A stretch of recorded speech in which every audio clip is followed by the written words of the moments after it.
আসসালামু আলাইকুম। এসএসসির ফাইন্যান্সের থার্ড চ্যাপ্টার যেটা আছে অর্থের সময় মূল্য, আমরা সেটা নিয়ে একটু আলোচনা করব। ইউনিট 3। তো শুরু করার আগে যেটা একটু বলে রাখি, অনেকে অর্থের সময় মূল্য বা টাইম ভ্যালু মানে নিয়ে একটা ভয়ে থাকে। তো অনেকে এই কারণে ফাইন্যান্স থেকে আবার মার্কেটিং এ যায়। তো ফাইন্যান্স সাবজেক্টটা একটু খুবই মজার সাবজেক্ট বা ফ্যান্টাস্টিক সাবজেক্ট বলা যায়, কারণ আমরা জাস্ট কিছু যদি কনসেপ্ট ক্লিয়ার থাকি, ছোট্ট একটু কনসেপ্ট ক্লিয়ার থাকি, আসলে আমি যদি বলি ফাইন্যান্স কাকে বলে, এই কনসেপ্টটাই যদি আমরা ক্লিয়ার রাখতে পারি, তাহলে আর আমাদের এই সাবজেক্টে সমস্যা হওয়ার কোনো কথা না। তো আমরা যদি প্রথমে আরেকটা কথা বলে রাখি, যদি এই ফাইন্যান্স সাবজেক্টের আরেকটা মজার বিষয় হচ্ছে, যদি আমাদের এই সিম্পল কনসেপ্ট গুলো ক্লিয়ার থাকে, আমাদের প্রতি চ্যাপ্টারে একই কনসেপ্ট।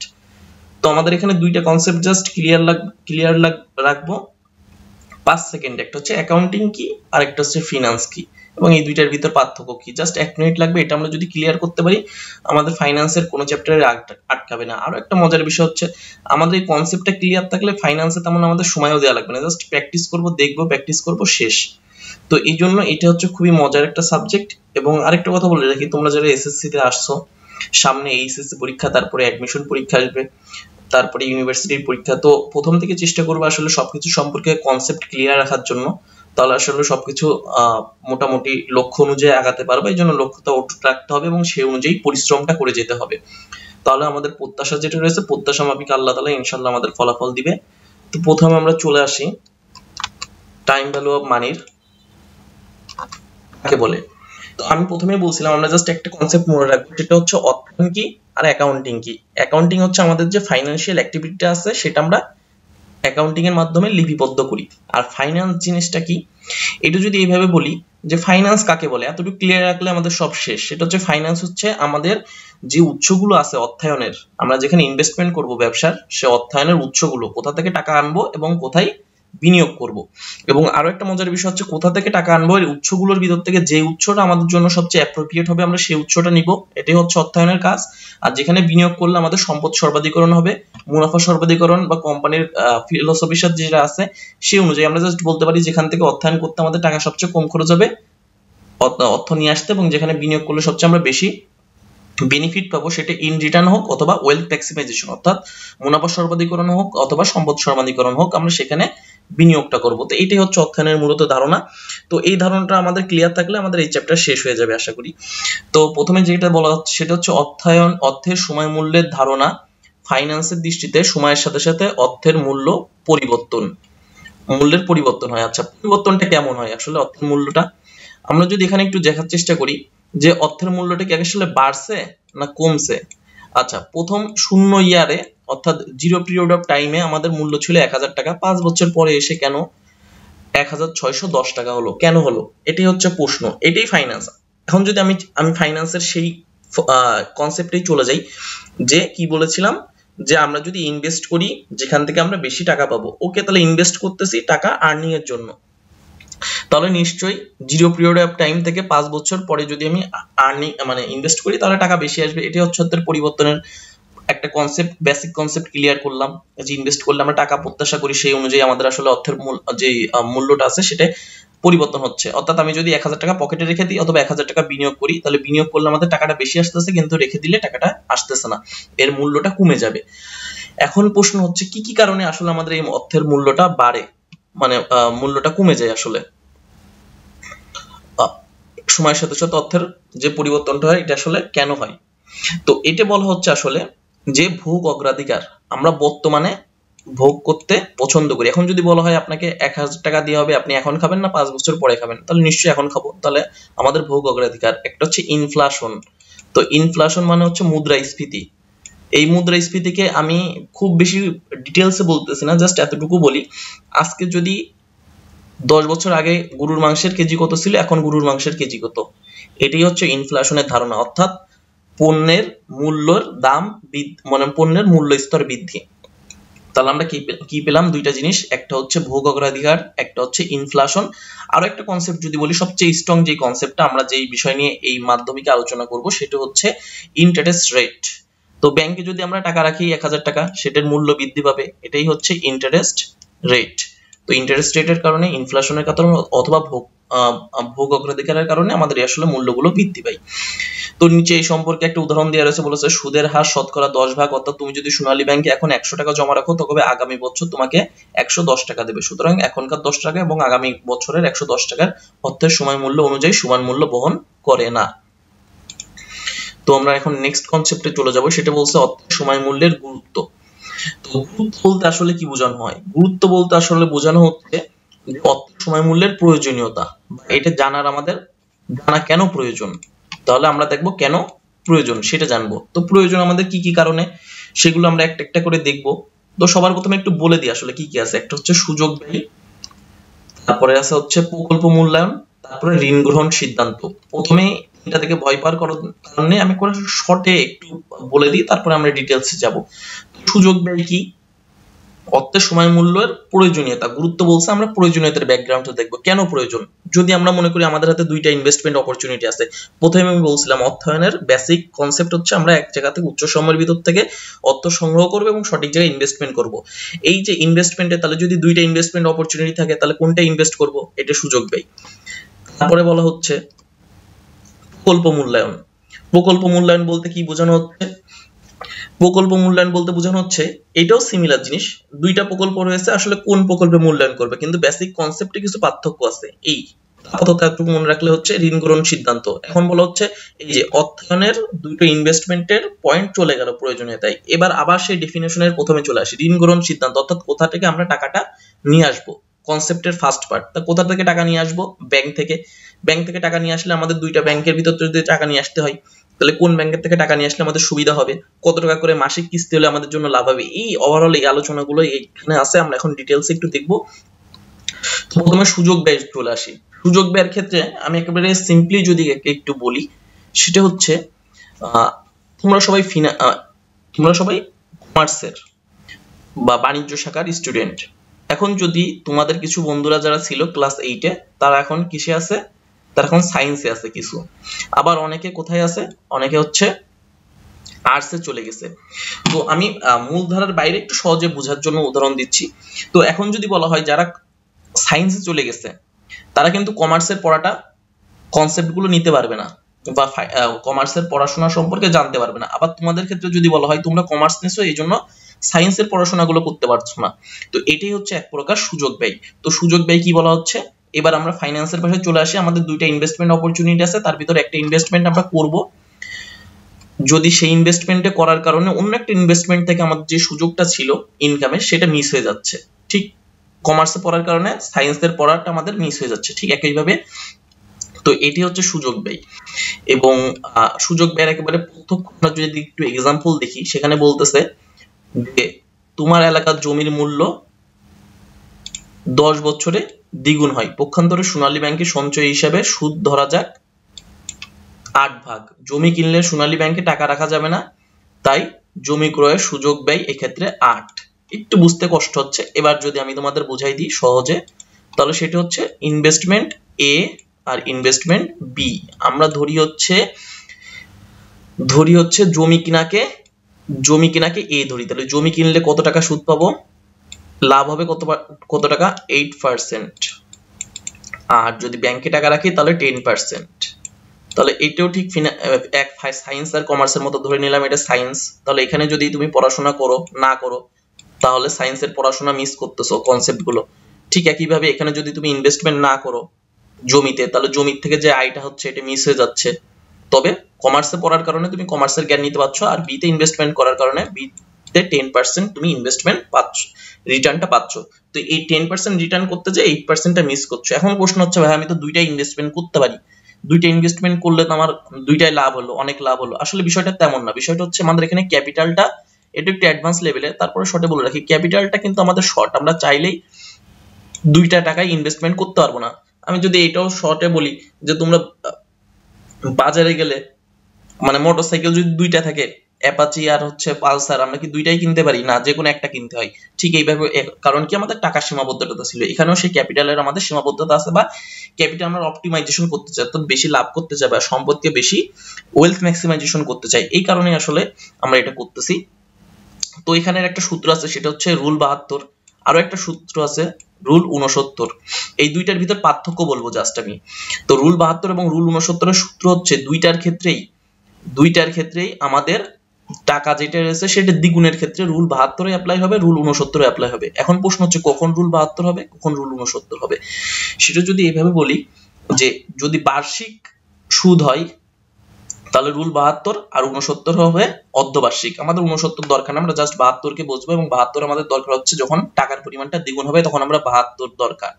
এবং রুল 72 দিয়ে আমরা কি কি বের করতে পারবো, হয় ইন্টারেস্ট রেট বের করতে পারবো অর্থাৎ সময়কে বের করতে পারবো। আমরা আই দিয়ে ইন্টারেস্ট বুঝিয়েছি এবং এন দিয়ে নাম্বার অফ পিরিয়ড কে বুঝাইছি অর্থাৎ বছর। তো 72 রুল 72 দিয়ে আমরা ইন্টারেস্ট রেটও বের করতে পারবো এবং সময়ও বের করতে পারবো, যে কোনো একটা বের করতে পারবো, সমস্যা নাই, একটা জানা থাকলে আরেকটা বের করতে পারবো। তবে 72 কেন ব্যবহার করব, যখন আমাদের মূল্যটা দ্বিগুণ হবে। তো এই ক্ষেত্রে আমরা কি করব, 72 কে হয় আমরা ইন্টারেস্ট রেট দিয়ে ভাগ দিব তাহলে এন পাবো, অথবা যদি 72 কে আমরা এন দিয়ে ভাগ দিই তাহলে ইন্টারেস্ট রেট পাবো। আমরা একটু প্র্যাকটিক্যালি দেখে আসি। এখানে বলা হচ্ছে জমির মূল্য, তাই তো? তাহলে 72 কে আমাদের কত দিয়ে ভাগ দিতে হবে, দরকার কি এখানে ইন্টারেস্ট রেট, এটা বের করার জন্য আসলে 10% আমাদের যে লাভ হয়েছে এটা আসলে লাভটা কত। তো কত বছরে দ্বিগুণ হচ্ছে, 10 বছরে। তো 10 দিয়ে ভাগ দিলাম, দিলে কত হয় 7.2% আসলে আমাদের লাভ হচ্ছে এখানে ইন্টারেস্ট রেট। আবার যদি আমরা সিমিলার 72 কে 7.2 দিয়ে ভাগ দিই তাহলে দেখবো এখানে আমাদের কত হয় 10 বছর। তো আমরা বুঝতে পারছি আমরা আই দিয়ে ভাগ দিলে এন পাবো, এন দিয়ে ভাগ দিলে আই পাবো, এবং কখন দেবো, যখন আমাদের মূল্যটা দ্বিগুণ হবে। তারপরে চলে আসতেছে এই সিমিলার জিনিসটাই এখানে আবার ব্যাখ্যা করা হয়েছে, তোমরা একটু দেখে নিবা। আর এখানে কি একটা সাবস্ক্রাইব বাটন দেওয়া রয়েছে, আসলে কি সাবস্ক্রাইব বাটন হাতের ডান সাইড আছে মনে হয়, একটু দেখে নিও। তারপরে হচ্ছে প্রকল্প মূল্যায়ন। তো প্রকল্প মূল্যায়নের ক্ষেত্রে আমাদের কি বলা হচ্ছে, দীর্ঘমেয়াদী প্রকল্প মূল্যায়নের ক্ষেত্রে দীর্ঘমেয়াদী প্রকল্প মূল্যায়নের ক্ষেত্রে এর মধ্যে তুলনা করতে হয়, অর্থাৎ জেনেছি বর্তমান মূল্য ভবিষ্যৎ মূল্য সমান নয়। এখন ধরো আমাদের দুইটা প্রকল্প রয়েছে, প্রজেক্ট 1 এবং প্রজেক্ট 2। এখন বলা হলো প্রজেক্ট 1 এ 3 বছর পরে আমি 5000 টাকা পাবো, আর প্রজেক্ট 2 তে 5 বছর পরে 10,000 টাকা পাবো। 10,000 দিলে একটু বেশি হয়ে যায়, দিই হচ্ছে 7,000। তো এই দুইটার ভিতরে আসলে কোনটাই আমরা ইনভেস্টমেন্ট করব, 3 বছর পরে 5,000 না 5 বছর পরে 7,000? তো অনেকে বলবে ভাই প্রজেক্ট 1, অনেকে বলবে প্রজেক্ট 2। আসলে মূল কথা হচ্ছে এই টাইমটা কিন্তু ডিফারেন্ট, একটা 3 বছর আর একটাই 5 বছর। তো যখন টাইমটা ডিফারেন্ট থাকবে তখন আমরা কোনো ডিসিশনে পৌঁছাতে পারবো না। টাইমটা আমাদের অবশ্যই জিরোতে নিয়ে আসতে হবে। তো জিরোতে নিয়ে এসে দেখা গেল যে এখানে আমাদের ইনভেস্টমেন্ট ছিল 3,000 আর এখানে আমাদের ইনভেস্টমেন্ট ছিল 4,000, এবং এখানে একটা ইন্টারেস্ট রেট আসবে, এখানেও একটা ইন্টারেস্ট রেট আসবে। তো তখন আমরা আসলে বিশ্লেষণ করতে পারবো আসলে কোথায় আমাদের, হ্যাঁ, দেখা যাচ্ছে এই 5,000 টাকার বর্তমান মূল্য 3,000 আর এই 7,000 টাকার বর্তমান মূল্য 4,000। এখন বলো কোনটা ইনভেস্টমেন্ট করা উচিত? নিশ্চয়ই তাহলে এই 7,000 টাকার বর্তমান মূল্য 4,000, মানে আমাদের কাছে এর ভ্যালু বেশি, 4,000 এর ভ্যালু বেশি না 3,000 এর ভ্যালু বেশি? নিশ্চয়ই 4,000 এর ভ্যালু বেশি। তো এই 3 বছর আর 5 বছর এটা আসলে সেম টাইম লাইনে নাই। তো যেহেতু টাইম লাইনে নাই আমরা এখানে ডিসিশন নিতে পারবো না। তো জিরোতে যখন নিয়ে আসলাম তখন লাগলাম হ্যাঁ একই পিরিয়ডে আছে, সেম জায়গায় আছে, দৌড়টা সেম জায়গা থেকে করতেছে। তখন দেখতে পারলাম যে 5 বছর পরে যে 7,000 টাকা দিচ্ছে সেইটার এখনকার মূল্য হচ্ছে 4,000, আর 3 বছর পরে যে 5,000 দিচ্ছে তখন তার এখনকার মূল্য হচ্ছে 3,000। তাহলে দুইটার ভিতরে তুলনা করলে কোনটাই আমাদের ভ্যালু বেশি? নিশ্চয়ই প্রজেক্ট বি। আমি জাস্ট উদাহরণ দিলাম, এখানে ইন্টারেস্ট রেট দিলে পার্থক্য আসতে পারে, উদাহরণের জন্য বললাম। তো নেক্সটে আসি ঋণ গ্রহণ সিদ্ধান্ত। এটা খুবই ইজি কনসেপ্ট। এটা হচ্ছে ব্যাংক থেকে যদি আমরা ঋণ গ্রহণ করতে চাই তো আমরা ক্যাপাসিটির বাইরে আসলে কিস্তি দিতে পারবো না। অর্থাৎ কিস্তি বলতে কি বোঝানো হচ্ছে, যেই টাকা আসলে আমরা মান্থলি দেবো, আমরা ইএমআই এর নাম শুনছি। ইএমআই হচ্ছে ইকুয়াল মান্থলি ইনস্টলমেন্ট। এটা হচ্ছে যখন আমরা বাকিতে পণ্য কিনি বা ক্রেডিট কার্ডের মাধ্যমে পণ্য কিনি, তার কনসেপ্টের সাথে জড়িত। আমরা ওইদিকে যাচ্ছি না, আমরা জাস্ট এতটুকু বোঝার চেষ্টা করবো। সেটা হচ্ছে ব্যাংক থেকে যদি আমরা ঋণ গ্রহণ করি তাহলে তার একটা কিস্তি দিতে হয়, সেটা মাসিক হোক, ত্রিমাসিক হোক, অর্ধমাসিক হোক বা বার্ষিক হোক। তো এখানে যদি আমরা ভুল করি, ভুলটা কি ধরনের ভুল, যে আসলে আমরা লোন নিলাম, আমরা যদি টাইম ভ্যালু অফ মানির কনসেপ্টটা ব্যবহার করতে না পারি, সূত্র আছে প্রেজেন্ট ভ্যালু অফ অ্যানুইটি আর হচ্ছে ফিউচার ভ্যালু অফ অ্যানুইটি। এই সূত্র দুইটা দিলে আমরা আসলে অ্যানুইটি কিস্তির পরিমাণটা বের করতে পারবো এবং প্রতি কিস্তিতে কি পরিমাণ সুদ থাকছে এবং কি পরিমাণ আসল থাকছে। একটু বলি, কি পরিমাণ সুদ এবং কি পরিমাণ আসল। অ্যানুইটি হচ্ছে কিস্তি, কিস্তির ভিতর কিছু অংশ থাকবে আসল, মেইন অংশ, অর্থাৎ যে টাকা লোন নিয়েছিলাম তার কিছু অংশ এখানে থাকবে, লোনের কিছু অংশ থাকবে, আরেকটা থাকবে ইন্টারেস্ট। লোনের একটা পার্ট থাকবে, ইন্টারেস্টের একটা পার্ট থাকবে, অর্থাৎ লোনের কিছু অংশ আমরা পরিশোধ করব, সাথে সাথে ইন্টারেস্টেরও কিছু অংশ আমরা পরিশোধ করব। এই টোটাল মিলে আমাদের হচ্ছে অ্যানুইটি। এখন আমরা লোন নিয়ে বসলাম 1 কোটি টাকার এবং প্রতি মাসে আমাদের লোন আসলো সে 1 লাখ 2 লাখ করে, কিন্তু আমার লোন দেওয়ার তো ক্যাপাসিটি নেই 1 লাখ টাকা। তো না জেনে যদি আমরা নিয়ে নিই, আমরা যদি কনসেপ্ট না জানি টাইম ভ্যালু অফ মানির এবং লোনটা নিয়ে নিই, তাহলে তো আমরা দেউলিয়া হয়ে যাব। কারণ যদি আমরা শেয়ারের টাকা পরিশোধ করতে না পারি, শেয়ারের যে শেয়ার কিনলে লভ্যাংশ পাওয়া যায় এবং বন্ড কিনলে সুদ দিতে হয়, বা শেয়ার যদি আমরা বিক্রি করি লভ্যাংশ দিতে হবে এবং সুদ যদি মানে ঋণপত্র যদি বিক্রি করি তাহলে আমাদের সুদ দিতে হবে। এই লভ্যাংশ না দিলে আমাদের কোনো সমস্যা নাই, কিন্তু সুদের টাকা দিতেই হবে। সুদ বা আমরা যদি সুদের টাকা দিতে না পারি এবং ঋণের টাকাটা দিতে না পারি তাহলে কিন্তু আমাদের কোম্পানি দেউলিয়া হয়ে যাবে। তো এটাই হচ্ছে প্রবলেম। এখন যদি আমরা জানতে পারি আসলে মাসে তো আমরা 1 লাখ টাকা দিতে পারবো না, 50,000 টাকা দিতে পারবো, তো সেই অনুযায়ী তখন আমরা প্যাকেজ নিব। তো সেটার জন্য আমাদের টাইম ভ্যালু অফ মানির জরুরি এবং কোন কনসেপ্ট সেটা আমরা বলে দিলাম। প্রেজেন্ট ভ্যালু অফ অ্যানুইটি আমরা যখন অঙ্ক করব তখন দেখব, ফিউচার ভ্যালু অফ অ্যানুইটি, এই দুটো সূত্র ব্যবহার করে আমরা এটা করতে পারি। ওকে, নেক্সটে চলে আসি, সেটা হচ্ছে অর্থের সময় মূল্যের সূত্র। একটা হচ্ছে ভবিষ্যৎ মূল্য, আমরা শুরুতে আসতেছি। সূত্র নাম্বার 1 এ বলা আছে ফিউচার ভ্যালু আর সূত্র নাম্বার 2 এ বলা আছে প্রেজেন্ট ভ্যালু, এবং এদের একটা নামও আছে, ইংলিশে একটা নাম আছে, খুবই গুরুত্বপূর্ণ এমসিকিউর জন্য একটু বলে রাখি এটা কিও। আচ্ছা, চক্রবৃদ্ধি, বৃদ্ধি। আমরা দেখো এখানে কিন্তু আমরা গুণ দিচ্ছি, প্রেজেন্ট ভ্যালু গুণ 1 প্লাস আই, আই মানে ইন্টারেস্ট রেট, আর এন মানে হচ্ছে নাম্বার অফ পিরিয়ড বা সময়। তো এখানে যেহেতু গুণ করছি, গুণ করলে বেশি হয় না কম হয়, বৃদ্ধি পায়, এই জন্য এখানে বৃদ্ধি। আর এর ইংলিশ নাম হচ্ছে কম্পাউন্ড। নামটা একটু অপরিচিত হতে পারে, কম্পাউন্ডিং, কিন্তু আমরা যদি তার বিপরীত নামটা দেখি আসলে ডিসকাউন্টিং। ডিসকাউন্ট এই শব্দটার সাথে আমরা খুবই পরিচিত। ডিসকাউন্ট মানে কি, দোকানে গেলে টাকা বেশি রাখে না কম রাখে? কম রাখে। তাহলে ডিসকাউন্ট যদি কম হয়, কম্পাউন্ড তার মানে বেশি। কেন এখানে ডিসকাউন্ট বললাম? বর্তমান মূল্য বের করতে গেলে দেখো এখানে ভাগ দেওয়া হয়েছে, তাহলে ভাগ দিলে কি হয়, মূল্য কমে যায়। তাহলে আমরা জানলাম ভবিষ্যৎ মূল্য আমরা গুণ দিয়ে করি, এই জন্য এটা হচ্ছে বৃদ্ধি পায়, কম্পাউন্ডিং। আর বর্তমান মূল্য হচ্ছে ভাগ দিয়ে করি, এই জন্য এটা ডিসকাউন্টিং বা পাট্টাকরণ আরো নাম। আর একটা বিষয় হচ্ছে কেন ভাগ দিই বর্তমান মূল্য, অবশ্যই ফিউচার মূল্য আমরা জানি বর্তমান মূল্য আর ভবিষ্যৎ মূল্যের সময়ের সাথে সাথে পরিবর্তন হয়, তো পরিবর্তন হলে নিশ্চয়ই ফিউচার ভ্যালু বেশি হবে, তাহলে প্রেজেন্ট ভ্যালু কম হবে। তাহলে কম নির্ধারণ করতে গেলে আমাদের ভাগ করা লাগবে। এই যে কম্পোনেন্টটা ছিল 1 plus i to the power n, এই সেম জিনিসটা এখানে ফিউচার ভ্যালুকে ভাগ দিলে আমরা পাবো। ওকে, আমরা প্র্যাকটিসও দেখব কিভাবে করতে হয়। তো সেম জিনিস যেটা বললাম সেটা এখানে আছে, বর্তমান মূল্য future value divided by 1 plus i to the power n, এটার নাম বাট্টাকরণ। বাট্টাকরণ মানে কি, ডিসকাউন্ট, কমাই দিচ্ছি, ভাগ দিচ্ছি। তো নেক্সটে চলে আসি, একটা অঙ্ক দেওয়া আছে শতকরা। তো অঙ্কটা যদি আমরা একটু খেয়াল করি, অঙ্কটা খেয়াল করলে আমরা বুঝতে পারবো এখানে বলা আছে 10%, তাহলে নিশ্চয়ই এটা ইন্টারেস্ট রেট। আর ভবিষ্যৎ মূল্য, ভবিষ্যৎ মূল্য বের করতে গেলে একটা কনসেপ্ট খুবই ক্লিয়ার রাখতে হবে, ভবিষ্যৎ মূল্য আমাদের কম হয় না বেশি হয়? ডিসকাউন্টিং কম্পাউন্ডিং তো থাকলোই, ভবিষ্যৎ মূল্য অবশ্যই বেশি, তাহলে এটা গুণ হবে 1 plus i to the power n। এখন এখানে কি হবে, বর্তমান মূল্য, তাহলে বর্তমান মূল্য কত আছে, 100 টাকা। তো বর্তমান মূল্য 100 টাকা, ভবিষ্যৎ মূল্য কত হবে?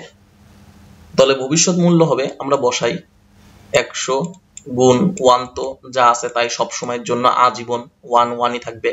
আই হচ্ছে 10%, তাহলে 0.10। এটা একটু বলে দিই কেন, কিভাবে 0.10 হলো, তোমরা সবাই জানো আশা করি, তারপর আমি একটু বলে দিই, আমার মতো অনেকে আছে যারা জানে না, তো তাদের একটু শর্টকাট বলি, যে এই যে পার্সেন্টের জন্য আমরা সব সময় 2টা করে শূন্য কেটে দেব। এখানে যদি 100 থাকতো তাহলে 2টা শূন্য কাটতাম, তখন উত্তর হতো 1। যেহেতু 2টা শূন্য নাই, তখন একটা শূন্য কাটবো আর একটা সংখ্যার আগে পয়েন্ট বসাবো। ঠিক আছে, আর একটু দেখাই, মনে করে 1000 আছে পার্সেন্ট, তাহলে পার্সেন্টের জন্য 2টা শূন্য কাটা, তখন হতো 10। ক্লিয়ার? আবার যদি 1% বলতাম তখন একটা শূন্যও নাই, তখন কি হতো, দুইটা সংখ্যার আগে পয়েন্ট বসবে, তাহলে 1 আর সংখ্যা তো নাই, তখন একটা 0 বসাই নিতাম। ওকে, তাহলে আমরা একটু করার চেষ্টা করি অঙ্কটা। সেটা বলতেছে 5 এর আমরা এখানে n এর মান কত দিব, 5 দিলে কত আসবে, 161। এবং এটা ক্যালকুলেশনটা আমরা দেখাই দেবো চ্যাপ্টারের শেষে, দুইটা ক্যালকুলেশনে আমরা সাইন্টিফিকে দেখাই দেবো, এখানে যেহেতু দেখানো সম্ভব না আমরা হচ্ছে গুগলে ক্যালকুলেটর অন করে এখানে দেখাই দিব একটু পরে। শেষ আমাদের এটা করলে ফার্স্ট অংশটুকু শেষ, এরপর আমরা পরবর্তী অংশটুকু দেখাবো। ফার্স্ট পার্ট আমাদের ফার্স্ট অংশটুকু টাইম ভ্যালু অফ মানির প্রায় শেষ অংশে চলে আসছে, আমরা ক্যালকুলেশনটা দেখাবো, তারপরে বাকি যে সূত্রগুলো এবং কনসেপ্টগুলো আছে সেগুলো দেখানোর চেষ্টা করব নেক্সট ভিডিওতে। ওকে, তাহলে এখানে বলা হচ্ছে বর্তমান মূল্য কত। তো বর্তমান মূল্য যখন চেয়েছে আমরা বসাই নেব, প্রথমে আমরা কোশ্চেন করতে আসলে প্রথমে কোশ্চেন মার্কে চলে আসবে, কি মূল্য চেয়েছে, বর্তমান মূল্য। তাহলে যদি এই ক্ষেত্রে অবশ্যই ফিউচার ভ্যালু, তাহলে ফিউচার ভ্যালু উপরে বাতালাম 1 plus i two the power n, future value কত আছে এখানে 100 ডিভাইডেড বাই 1 প্লাস এই যে ইন্টারেস্ট রেট রয়েছে এটা i আমরা জানি, তাহলে দুইটা শূন্য আগে হবে, তাহলে 0.10 two the power n, n এর মান হচ্ছে 5। তো ভাগ করলে এখানে আমাদের অ্যান্সার হবে 62.09। তো এটা কিভাবে করতে হবে ক্যালকুলেশনটা আমি এখনই দেখিয়ে দিচ্ছি,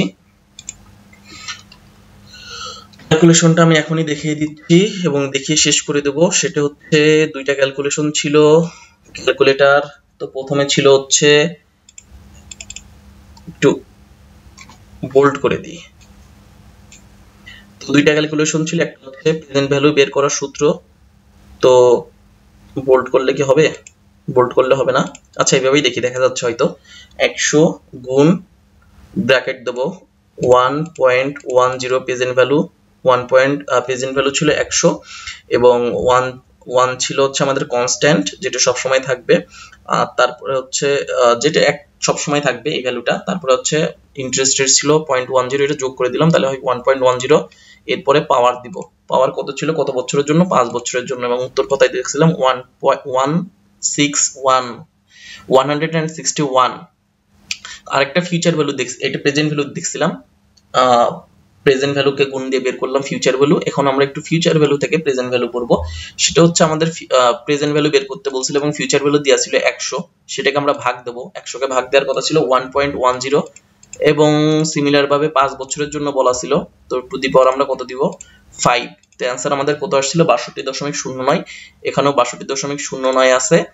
তো আমরা রেগুলারলি এই জিনিসগুলো আসলে পড়ার চেষ্টা করব, অ্যাকাউন্টিং, ম্যানেজমেন্ট, ফাইন্যান্সের যে বিষয়গুলো আছে এবং শর্ট যে কনসেপ্টগুলো আছে সেগুলো জানার চেষ্টা করব। আরো একটা মূল বিষয় হচ্ছে আপনারা এখন থেকেই তোমরা একটু চেষ্টা করবা আমার ভিডিওগুলো আসে সেই ভিডিওগুলোতে আসলে অ্যাডমিশন সম্পর্কিত কনসেপ্ট, অ্যাকাউন্টিং কনসেপ্ট, ইউনিভার্সিটিতে কেমন কোশ্চেন আসে অ্যাডমিশনের সেই কনসেপ্ট, এবং তোমাদের ভর্তি পরীক্ষায় কি কি প্রস্তুতি নিতে হবে, ভর্তি পরীক্ষা বলতে মানে তোমাদের এসএসসি পরীক্ষার মান বন্টনে সবকিছু আসলে দেওয়া আছে। তো এইগুলো একটু করে রাখবে সবাই, আশা করি একটু দেখবে, রেগুলার পড়াশোনার উপর মনোযোগ দিলে, লক্ষ্য থাকলে ইনশাআল্লাহ সকলের স্বপ্ন পূরণ হবে। তো সকলের জন্য শুভকামনা, আজকের মতো বিদায় নিচ্ছি, আল্লাহ হাফেজ।